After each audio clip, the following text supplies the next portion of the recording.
Glória a Deus. Enquanto você acha o texto, eu quero louvar a Deus, agradecer a Ele pelo privilégio, pela honra, pela alegria que temos nessa noite.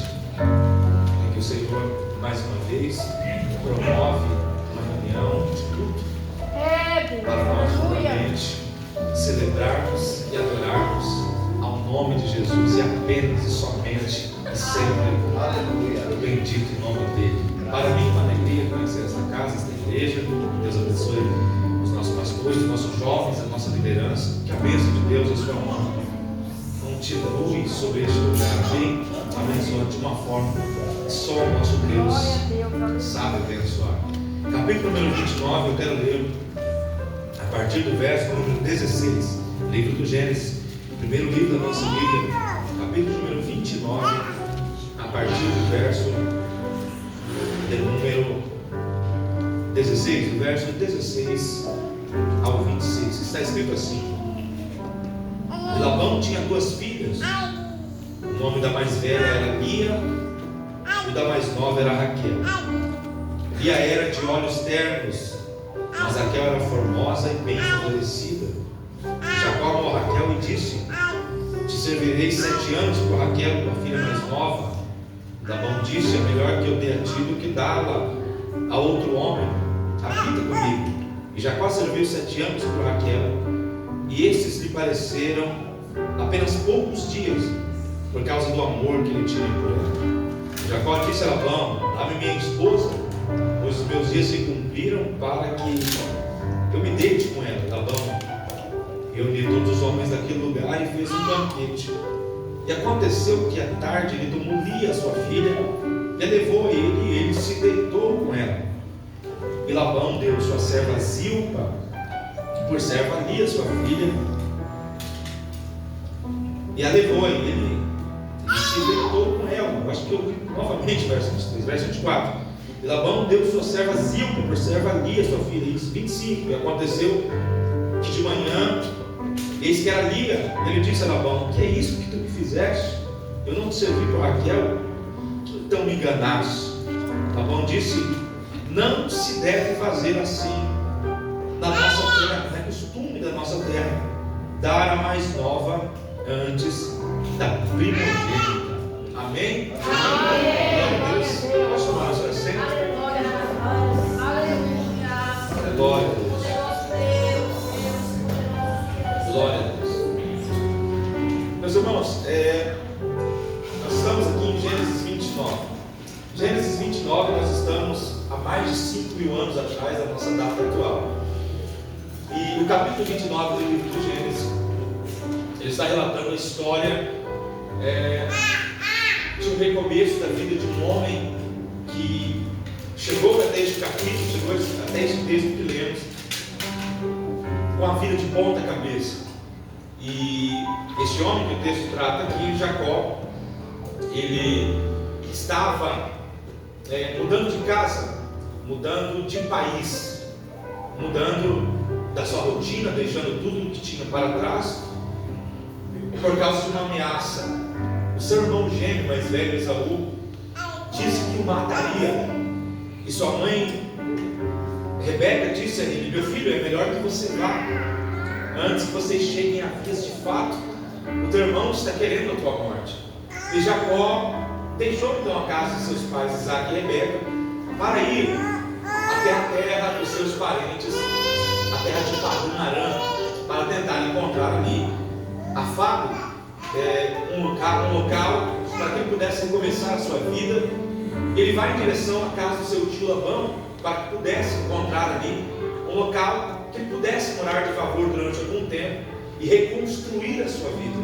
Quando nós falamos de Jacó reconstruir a sua vida, o que Jacó deixou para trás, que ele precisa reaver novamente, que ele precisa levantar de novo. Isaac deixando a casa, Jacó deixando a casa de seu pai Isaac, ele está deixando a casa do homem mais rico do Oriente. Isaac era considerado um sheik, um homem de muitas posses, e a Bíblia acrescenta que havia muito ouro, muita prata, bronze e também muito gado e ovelhas sob possessão de Isaac. E este Isaac já não bastasse toda a herança que ele recebeu do seu pai Abraão. A Bíblia diz em Gênesis 26 que as finanças de Isaac prosperaram absurdamente na terra de Gerar, quando naquele lugar Deus disse a ele, no momento de crise, de fome, quando não estava chovendo, a terra não estava brotando, estava estéril, Deus disse a ele que o prosperaria e faria crescer naquele lugar. E a Bíblia diz que naquele ano Isaac, ele colheu 100 vezes mais do esperado da colheita que ele havia semeado naquela terra. E não apenas isso, a Bíblia diz que Isaac achou na terra de Gerar muitos poços, enfim, as suas riquezas aumentaram de forma extraordinária. Isaac herda do seu pai Abraão mais de 300 servos, e ele tem já nesse tempo milhares de pessoas que dependem dele, porque quando você fala dos servos, você conta os seus filhos e as suas famílias. Muitas pessoas se movem com Isaac. Isaac construiu um império muito grande. Desta forma, quando Jacó ele tem que fugir da casa dos seus pais, de irmãos abanando, e corre para a terra de Padã Arã para morar de favor na casa de um tio seu, ele está deixando toda essa riqueza, ele está deixando a vida de um príncipe, ele está deixando a casa de Isaac. E ele tinha por herança todas essas riquezas que o seu pai possuía, e ele havia recebido o direito da primogenitura, do filho primogênito. E o filho primogênito, ele tinha o direito de controlar as finanças dos pais quando esses falecessem, ficando a governo do filho primogênito. Embora você saiba, Jacó não foi o primeiro filho a nascer. O primogênito era literalmente o seu irmão Esaú, mas o seu irmão, em determinado momento da vida, ele havia vendido o direito da primogenitura a Jacó, enfim. E agora o seu irmão se rebelou contra Jacó e quer matá-lo. E por que Esaú quer matar a Jacó? Ele usou a justificativa de que quando Jacó recebeu a bênção do seu pai, que Jacó estava trapaceando, enganando seu pai para receber a bênção que era dele. Só que esse argumento usado por Esaú não é válido, porque esse próprio Esaú que requer o direito da primogenitura de Jacó, ele havia vendido para Jacó em Gênesis 25, num documento verbal. Eles haviam acordado de que a partir daquele momento o primogênito era Jacó. E quando Jacó recebe essa bênção que eles haviam acordado, ainda quando eram jovens, Esaú não aceitou e disse: não, o primogênito sou eu. Enfim, ele mira a Jacó e diz: eu vou te matar. Jacó foge de casa, ele vai para a terra de Padã Arã e chega no texto que lemos. Quando ele chega na entrada dessa cidade, ele encontra uma jovem, e a Bíblia diz que ela estava cuidando das ovelhas do seu pai, estava na boca de um poço, removendo a pedra para poder dar de beber as ovelhas que ela tinha. Nesse momento, Jacó perguntou por Labão, e ela disse: venha que eu vou te levar até a casa de Labão. Não sabia Jacó que esta moça que estava na beira do poço, esta pastora de ovelhas, era filha do seu tio Labão. E quando ela leva Jacó até a Labão, Jacó pede ali, faz uma proposta: eu quero ficar aqui algum tempo, eu cheguei aqui sem nada, eu só quero um local para morar, para poder trabalhar, para poder reconstruir a minha vida. E Labão disse: você pode ficar aqui comigo, mas não é porque você é meu parente, você é sangue do meu sangue, que você vai trabalhar de graça. Me declara, qual que é o teu salário? O que eu posso fazer para te ajudar nessa reconstrução, para que a sua vida se levante? E Jacó disse: eu não quero dinheiro, eu não quero nenhum outro tipo de recompensa física. Na verdade, eu me apaixonei por aquela mulher que estava pastoreando as ovelhas lá no poço. Eu queria receber ela como um salário. Eu quero trabalhar para você durante 7 anos, e ao fim deste período que você me entregue a tua filha Raquel como esposa em casamento. Labão olha para Jacó e entende muito bem a proposta que está fazendo, mas diz: é melhor eu dar a minha filha para você do que a qualquer outro homem. Ora, quando Labão define a Jacó dizendo: é melhor eu entregar a minha filha para você do que a qualquer outro homem, ele está definindo Jacó pelo seu caráter. Ele sabe que Jacó e da sua família é filho do seu parente Isaac. Então ele está olhando para Jacó como um homem de boa índole e dizendo: olha, eu entregar a minha filha para você é algo muito bom. Eu vejo em você um homem confiável, então fica aqui comigo. Você percebe nessa época o quanto a mulher não tinha valor nas suas opiniões. Raquel não pôde opinar, ela simplesmente teve que aceitar a proposta em que Jacó e o seu pai acordaram dela casar com ele. E como que alguém casava nesta cultura? O homem que fazia a proposta para o pai, ele deveria dote, ele deveria dar um valor ao pai, como garantia que ele poderia sustentar a sua filha. Então a proposta que Labão e Jacó acordam é esta: que Jacó, ele vai trabalhar durante 7 anos, e ao invés de Labão dar dinheiros como salário a Jacó, ele dará a sua filha Raquel como esposa a Jacó em casamento. O texto diz que Jacó trabalha os 7 anos como ele acordou com o seu tio. Porém, no término desses 7 anos, Jacó seguindo seu tio, o texto diz que os anos passaram voando para Jacó. O texto conta que as horas voaram e ele nem percebeu, como se fossem poucos dias os 7 anos de trabalho. Ele chegou no seu tio e disse: os meus dias são cumpridos, eu cumpri o meu contrato com você, agora me dê a tua filha Raquel como esposa em casamento. E a Bíblia diz então que Labão preparou um grande banquete. Disse para Jacó: vai se preparar, vai alugar roupas de gala, vá para o cabeleireiro, vá se arrumar. Eu vou dizer para minha filha também preparar o dia de noiva, o dia de princesa dela. Nós vamos fazer um grande banquete. Eles contrataram um buffet, comida de todos os cantos. Vieram amigos de infância, vieram pessoas, parentes distantes, e a Bíblia diz que houve um grande banquete.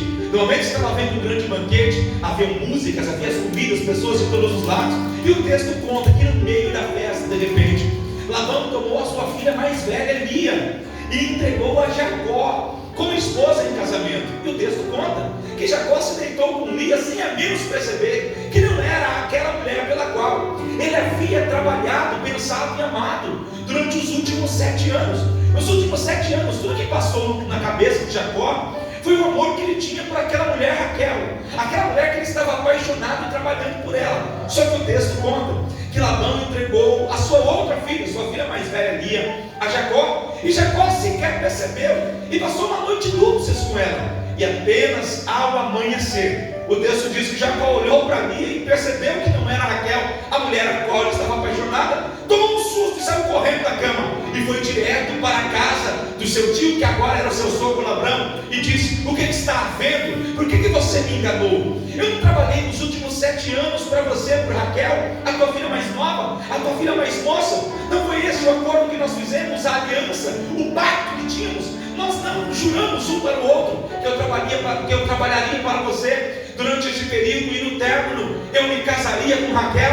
Então Labão soltou uma pérola e disse: Jacó, mas este não é o costume da nossa terra, esta não é a tradição da nossa região. Por conta da tradição que há aqui na nossa região, eu não posso casar a filha mais nova, estando a mais velha ainda solteira. Então, por conta da tradição da terra em que vivemos aqui em Padã Aram, você precisará ficar casado com Lia, assumi-la como esposa, se você quiser ter Raquel, a esposa que você ama, em casamento. Olha que absurdo! Jacó, ele é forçado a ficar casado com Lia. Seria um tipo de paixão, seria um tipo de afeto, não havia um tipo de química.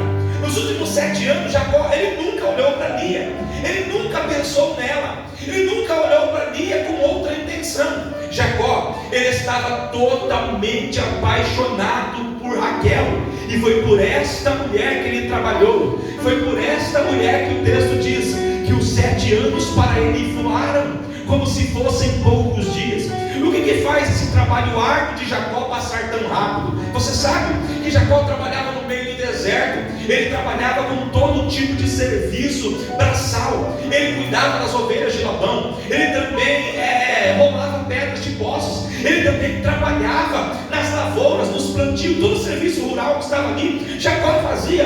Era um trabalho muito duro, ele voltava todo dia para casa com as suas mãos esticado, cansado, exausto. Mas o texto diz que mesmo Jacó estando num trabalho tão duro, o texto diz que esse trabalho para ele se tornou leve, pelo tanto que ele amava Raquel. Olha como esse texto é interessante. Esse texto está nos revelando que Jacó está trabalhando de sol a sol, nos últimos 7 anos, um trabalho bem pesado, mas o texto está dizendo que por conta do amor que ele tinha por aquele trabalho, e pela recompensa que ele receberia, que era sua esposa amada, que aquele trabalho para ele ficou leve, que aquele trabalho para ele foi um trabalho que assim passou sem ele nem perceber. Esta imagem de Jacó trabalhando num serviço pesado, e o texto mostrando que o tempo está voando, é a imagem de alguém que está fazendo qualquer coisa com amor. Tudo aquilo que você faz com amor, como Jacó estava fazendo, isto para você não é um peso, isto para você não é um sacrifício,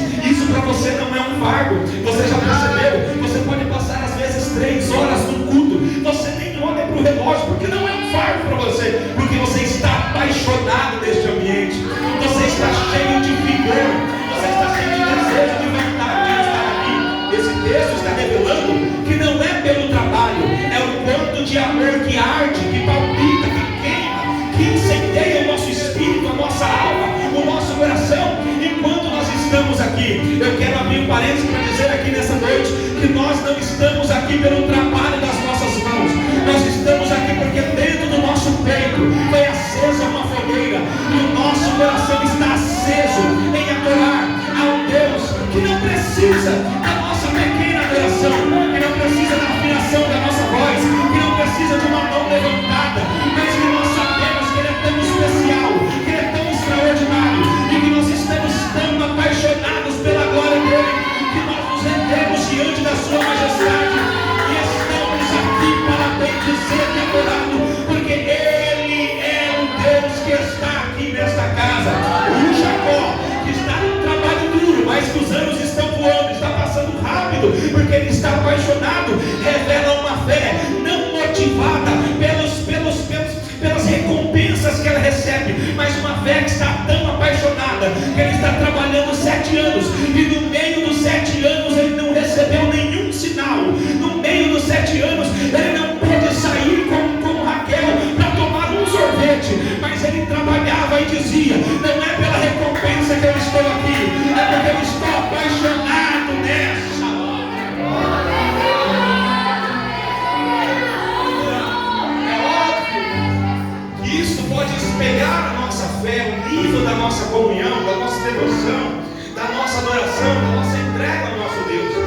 A imagem desse texto revela o como nós podemos nos envolver com a obra de Deus apenas pelos aplausos, pelas afirmações que alguém pode confirmar o nosso trabalho, aplaudir o nosso trabalho, ou como alguém pode fazer, estar disposto a estar aqui apenas e somente pela paixão da sua alma. E nós não estamos apaixonados por Raquel, nós estamos apaixonados por Cristo.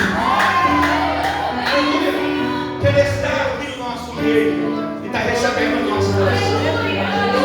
Ele trabalha por essa mulher, ele não pensou em nenhum momento, ele não traiu Raquel sequer no seu pensamento. Aleluia. Ele queria casar-se com Raquel, e os seus últimos anos foram esforços totalmente voltados para aquela mulher. Ele deitava e acordava, e o pensamento dele era Raquel. E de repente o texto diz que no meio da festa, o seu tio Labão, sem lhe dar nenhuma explicação, sem lhe contar como decidiu, simplesmente Labão pega a sua filha mais velha, entrega a Jacó e diz: está aqui a tua esposa, se deita com ela. Aí você olha para esse texto e se pergunta: como que Jacó não reparou? Como que Jacó não percebeu que ele estava com a mulher errada? Como que Jacó caiu nesse equívoco tão grande? Como que Jacó, que estava tão apaixonado por Raquel, ele não percebe? Talvez você pense, ele se aproveitou da situação. Você nota no susto que ele toma pela manhã que Jacó não estava são. A estratégia de Labão, claramente, ao dar o banquete e fazer uma grande festa, é que ele embebedou a Jacó. É por isso que quando ele entrega a Lia a Jacó, Jacó não percebe. O texto diz que ele se deita com ele só pela manhã e vai voltar. O texto está mostrando uma relação que não está baseada numa sinceridade, num afeto verdadeiro. Lia, ela foi obrigada pelo seu pai a deitar-se com Jacó, e o seu pai justifica para Jacó dizendo: é por conta da tradição da nossa terra, é por conta do costume da nossa terra. Mas que costume maldito é esse? Que costume terrível é esse? Que você obriga alguém a fazer algo que não quer, que você obriga alguém a fazer algo que não está no coração. Deixa eu dizer uma coisa: existe o mesmo Espírito, mesmo há 5.000 anos depois, querendo operar nos nossos dias, querendo fazer com que pessoas adorem de forma forçada, se relacionem de forma forçada, levantem a mão de forma forçada, cultuem de forma forçada, adorem de forma forçada. Mas nós estamos aqui para declarar: nós não estamos debaixo de costumes e tradições, nós não estamos debaixo de costumes e tradições.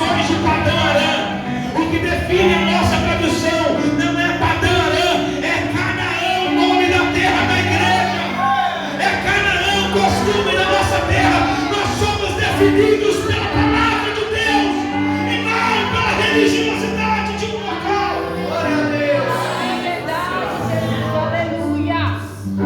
Talvez você nunca entrou e meditou nesse texto a fundo e perceber que Lia, ela não tem nenhum tipo de prazer para se deitar com Jacó. Ela não tem nenhum tipo de concordância para se deitar com Jacó. Ela é meio que forçada pelo seu pai e diz: é a tradição da nossa terra. Você precisa ficar com ele. Quando Lia, ela se deita com Jacó e se casa e torna-se a sua esposa automaticamente. Está vendo aqui Labão, como é o organizador da festa, pai da noiva, aquele que fez a lista de convidados, aquele que alimentou cada pessoa, aquele que pagou as músicas, as danças, a comida. Quando Labão, ele entrega a Lia como esposa em casamento, o que Labão está fazendo? Ele automaticamente está agradando todos os convidados, porque os convidados daquela região, que são todos ali na terra de Padã Arã, eles sabem que você não pode casar a mais nova estando a mais velha solteira. Na mente de todos os convidados, a noiva é justamente Lia. Quando ele entrega Lia em casamento a Jacó, ele está agradando aos convidados, mas o noivo Jacó acorda desesperado e triste com Labão. Nós temos uma responsabilidade aqui nessa noite. A responsabilidade que temos não é agradar os convidados. O que adianta os convidados saírem felizes dizendo: foi a melhor reunião da minha vida, foi o melhor culto que eu já participei, e o noivo dizer: mas eu nem te conheço, noiva, eu nem queria me deitar com você, eu nem queria ter relação com você. O que adianta o público sair feliz e o noivo sair dizendo: por que você me enganou? A reclamação de Jacó, a objeção de Jacó a Labão pela manhã, é a objeção de um Cristo que olha pessoas que glorificam a Ele durante a noite, mas que durante o dia o seu comportamento não se enquadra, não se coaduna com as palavras que saíram da sua boca. Então o Jacó, que desconhece a Lia que se deitou, é o Cristo que vai dizer um dia para algumas pessoas: quem que é você? Eu não te conheço. Ah não, mas eu curei no teu nome, eu fiz milagre no teu nome, nós nos relacionamos. Jacó olhou para Labão e disse: quem que é essa noiva aí? Não conheço ela. Espírito. Aleluia. Aleluia. Glória a Deus. Aleluia. Como igreja nós precisamos estar dispostos, ainda que seja necessário desagradar aquele que nos ouve, mas agradando aquele que nos chamou. Desagradar aqueles que esperam algo de nós, mas agradando o noivo. Vamos para o começo da leitura. Como que o texto descreve? Descreve que Lia tinha olhos ternos. Talvez a sua Bíblia tire outra coisa, algumas traduções. Essa aqui diz ternos, a minha diz ternos. Outras traduções diz baços, outras sem brilho. Porque a palavra terno para um olho é um olho defeituoso. A tradução mais próxima do original seria baço, que vem de algo fosco, embaçado, sem brilho, sem vida, sem energia. A descrição de Lia tendo os olhos ternos, nós poderíamos contextualizar: o semblante de Lia estava triste, caído. Não estava, o semblante dela era desta forma.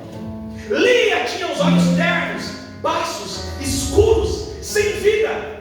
Por que há essa distinção e essa equiparação de beleza entre Lia e Raquel? A Bíblia, você sabe, que ela nunca valorizou a estética de alguém.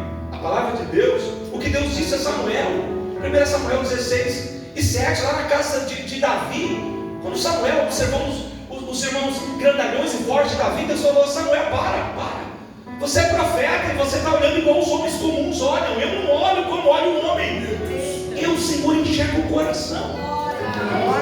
A Bíblia, que nunca exaltou a estética de alguém, ela para nesse versículo para falar da beleza física, dizendo: os olhos de Lia, o semblante de Lia estava caído, estava amargurado. Jacó, porém, ela era formosa. O texto diz: à vista da estética, da beleza física. Agora, a Bíblia, a palavra de Deus, que sempre enalteceu o que vem de dentro, o que é sincero, o que aflui de algo verdadeiro, de algo inquebrável, de algo que só o Espírito sonda, por que ela para falar do físico dessas mulheres?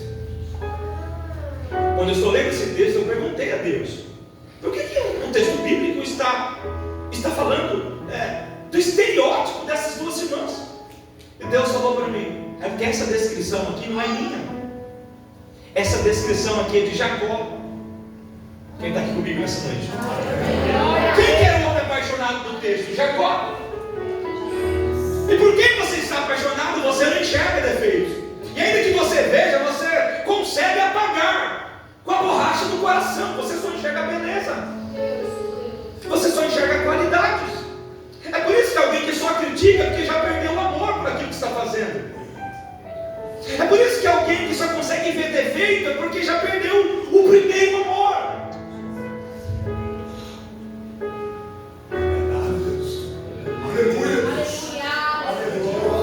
Lia tinha os olhos sem vida, sem brilho, sem energia, sem alegria. Você olhava para Lia e você viu uma mulher desmotivada, uma mulher para baixo. Agora você continua no contexto, você não pode julgar Lia, porque você olha o que aconteceu, você diz, agora eu te entendo, Lia. Como que uma mulher que casou à força vai ser feliz? Como que uma mulher que está com um homem que não ama ela vai ser feliz? Como que uma mulher que foi forçada a entrar numa relação porque o pai obrigou vai ser feliz? Como que você vai ver alegria nos olhos de Lia, sendo que Jacó olha para ela e diz, eu não te amo, eu só estou casado com você por causa da tradição. Nós só estamos aqui para cumprir um costume, um ritual. Então o nosso casamento é apenas uma aparência, o nosso relacionamento é apenas uma estética, o que as pessoas veem de fora. Meu Deus, é profundo, Jesus. Mas no profundo, na nossa intimidade, não há nenhum tipo de amor, não há nenhum tipo de verdade entre eu e você, Lia. Lia foi a mulher que deu mais filhos a Jacó. Você percebe que para ter relação não precisa ter amor. Foi a mulher que deu mais filhos a Jacó, 7 filhos. Ele teve filhos com as 2 servas, as escravas Bila e Zilpa, e também futuramente com a sua amada esposa Raquel, 2 com cada uma delas, 7 com Lia, totalizando os seus 13 filhos, 12 homens e uma menina chamada Diná. Foi a mulher que lhe deu mais filhos, e cada vez que Lia dava um filho, então, cada vez que ela engravidava e conseguia dar a luz, ela profetizava, agora Jacó vai olhar para mim, agora meu esposo vai se apaixonar, agora o status do meu casamento muda, agora o nosso relacionamento vai ganhar fogo, vai ganhar harmonia, agora ele vai olhar para mim com os olhos diferentes, achando que os filhos mudariam o status do relacionamento, que os filhos segurariam o casamento. Mas o que está havendo aqui é apenas um casal que está vivendo de aparências, é apenas uma relação baseada na tradição, baseada no costume. E Deus nos reuniu aqui nessa noite. Aleluia. Glória a Deus. Glória a Deus. Para dizer assim para nós, eu não te chamei para viver com religiosidade. Eu não te chamei para viver um rótulo de assembleiano, de presbiteriano, de batista, de bola de neve, bola de fogo, bola de um monte de coisa.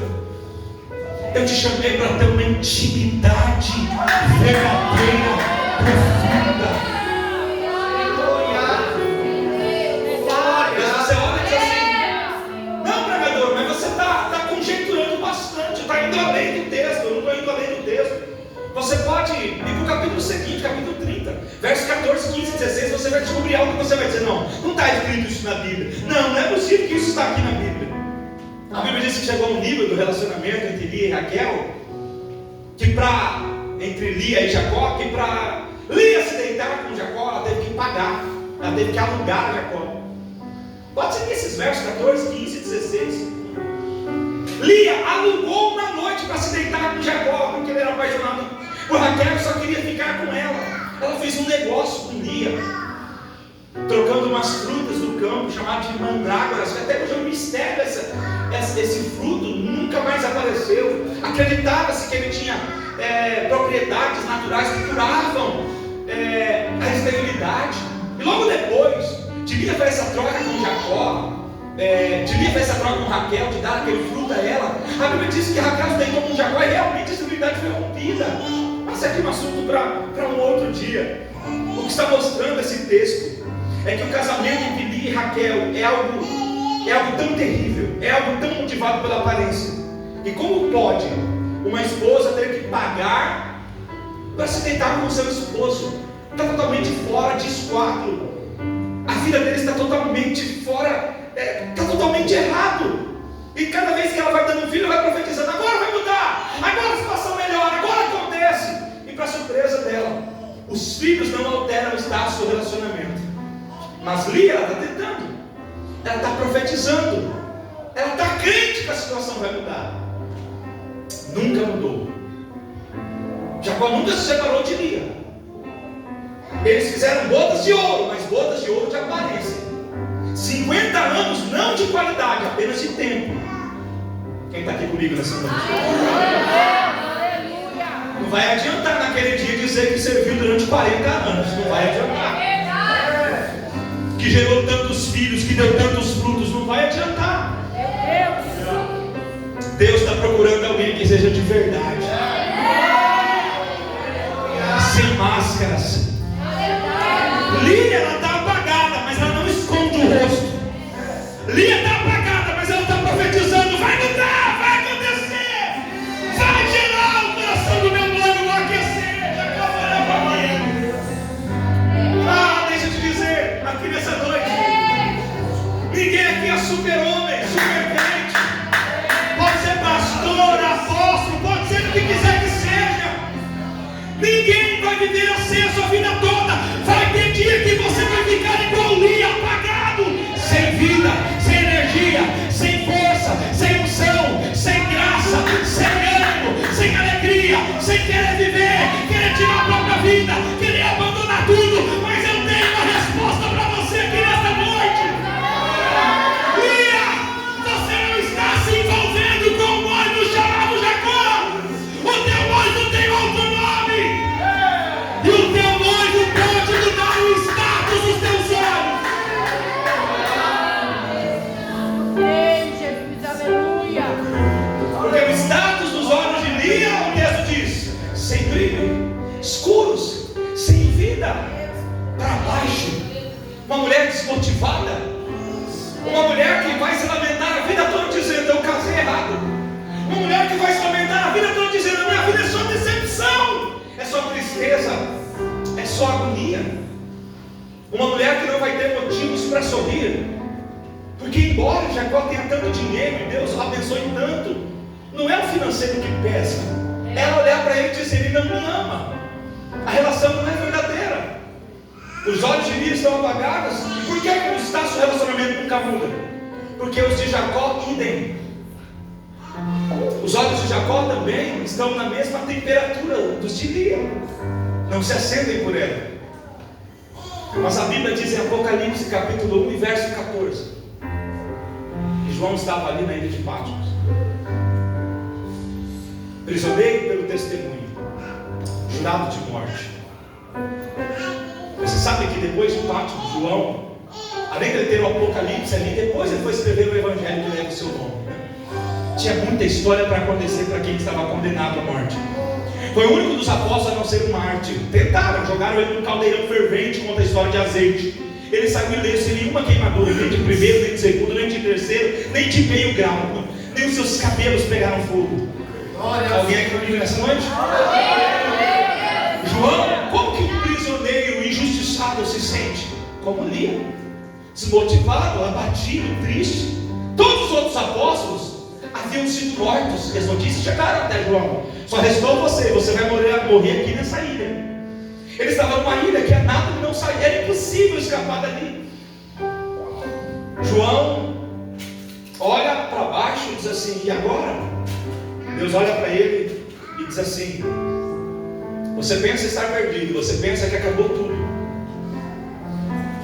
mas eu vou me revelar para você nesse lugar. João diz: no dia do Senhor eu me achei em espírito, quando por detrás de mim eu ouvi uma voz que falava comigo. Era uma voz de muitas águas, como de muitas cachoeiras. E quando eu virei para ver aquele que falava comigo, olha o verso 14, capítulo 1 e verso 14, e diz: eu olhei para ele, e a sua cabeça e seus cabelos eram brancos como a lã, tão branco brancos como a neve, e os seus olhos, deixa eu ver se tem alguém aqui comigo, e os seus olhos, deixa eu ver se tem uma igreja acesa, e os seus olhos, eu estou te mostrando na Bíblia que você pode ter dias de dia, você pode ter entrado apagado, triste, desmotivado, sem unção, sem alegria, sem motivação, sem força para viver, dizendo: esse negócio de igreja já está perdendo a graça, já não quero mais voltar aqui. Os teus olhos podem apagar, mas os olhos do teu noivo,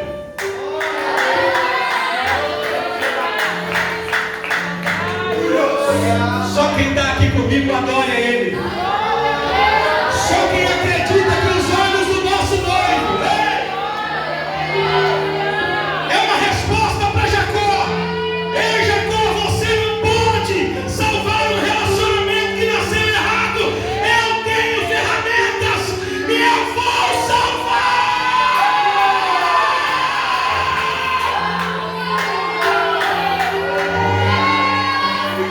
Os olhos de um Cristo como chamas e fogo é uma resposta para Jacó. Você não pode salvar os olhos de Lia, a mentalidade, o coração dela. Você não pode mudar. Nós já louvamos, nós já pregamos e nós já afirmamos nessa noite que não é sobre nós. Sim ou não? Os olhos de Lia podem estar foscos, apagados, faltando vida, mas não é sobre o que tem nos nossos olhos, é sobre o reflexo dos olhos do Cristo que vão espelhar nos nossos. Quem puder adorar, adore. Quem puder exaltar, exaltar. Eleve-o-me, assaio ele. Eu estou sentindo a unção aqui. Remite-o-cia, remite-o-faro, etsmaua. Elixi-me quente, etsmi, amor, etsmi, assai. Há uma unção descendo sobre esse ambiente. E o Espírito de Deus descendo nessa casa, dizendo: eu vou fortalecer a tua fé, levantar o teu ânimo, acender o teu coração. A minha glória vai te acender de novo. Só quem pode adorar.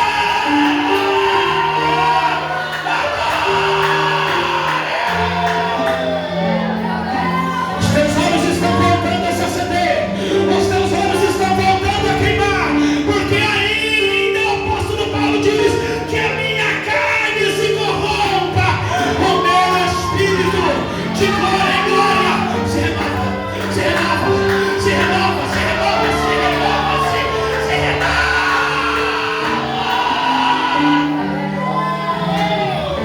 Só quem tem o espírito renovado, só quem está sendo renovado, só quem está sendo renovado, só quem está sendo.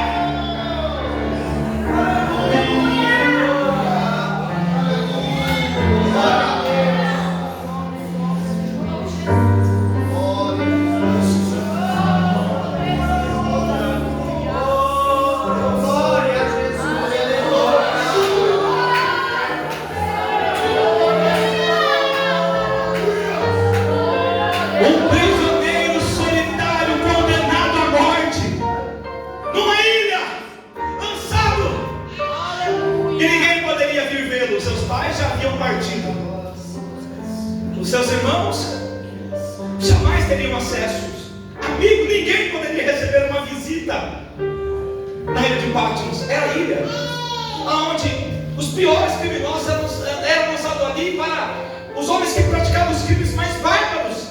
E João estava ali porque ele pregou o evangelho. Esse era o crime bárbaro que ele cometeu.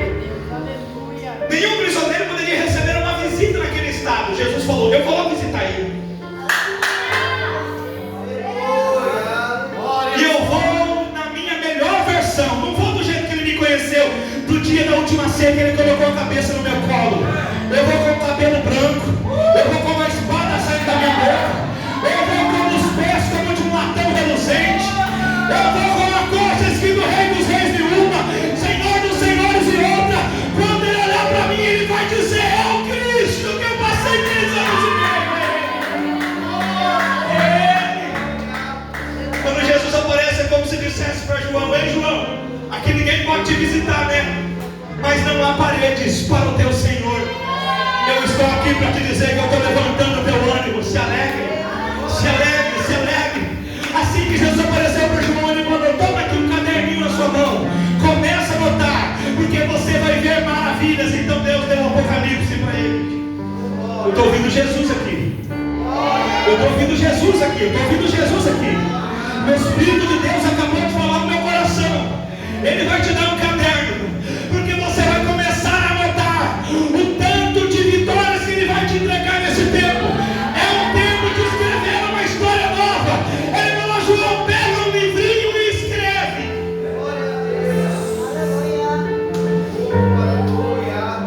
Aí você diz: mas um livrinho? Quando a Bíblia diz um livrinho, não é porque o livro era pequeno, era na proporção de quem segurava o livro. A Bíblia diz que era um anjo, que com uma perna ele colocava os pés no oceano e com a outra na terra.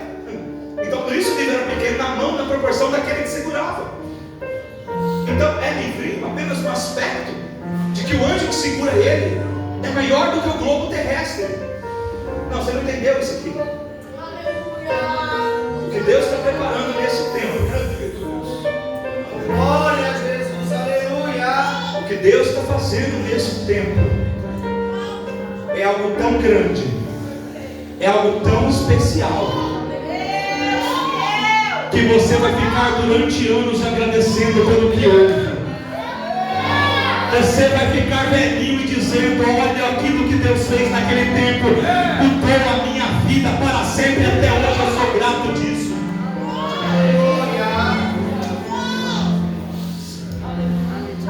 Existem coisas que aconteceram, por exemplo, na minha adolescência, que na época eu reclamei, eu fiz birra, eu disse: por que Deus? E hoje eu digo: foi a melhor coisa que aconteceu na minha vida. Foram tipos de coisas que no momento que saíram, eu achava que eu estava perdendo tudo. Mas quando Deus entregou aquilo que Ele substituiu no lugar, eu falei: Senhor, eu tenho que levantar as mãos e as pernas para os céus. Porque Deus não tira nada, Glória a Deus, sem substituir por algo melhor. Eu termino aqui. Quando Deus foi criar Eva, Adão estava andando no jardim. Deus olhou e disse assim: todos os animais eu fiz em casal, não é bom que este homem fique sozinho. E fez cair um profundo sono sobre Adão. Foi a primeira vez que Adão se sentiu sonolento e falou: que é isso, eu vou morrer. Ele caiu no jardim. Quando Adão cai no meio das árvores, Deus desceu no meio do jardim, e a Bíblia diz que abriu o seu lado, tirando um osso apenas das suas costelas. E com apenas aquele osso, Deus fez a Eva e trouxe Adão. Quando Adão acordou e viu Eva, ele disse: esta aí é osso dos teus ossos. Quem contou para Adão? Ele estava dormindo. Que quando ele acorda, ele vê a marca, ele vê os pontos, ele vê que o lado dele havia sido aberto, e ele sente falta de um dos ossos que haviam sido arrancados. Antes que Adão reclamasse, Deus trouxe Eva. E ele olha para Eva e ele diz: esta é osso dos meus ossos, porque veio uma revelação na hora. Aquilo que Deus tirou, um ossinho desse tamanho, não se compara com o que Deus trouxe no lugar. Deixa eu ver se tem crente aqui para receber essa palavra. Aquilo que Deus tirou não se compara com aquilo que Ele está trazendo no lugar. E quando Adão declara: é osso dos meus ossos, ele está dizendo que Deus está trazendo. Ele formou a partir da dor que Ele fez em mim. A dor no momento eu achei grande, mas em comparação com aquilo que Ele trouxe, eu não vou ficar chorando pela dor, eu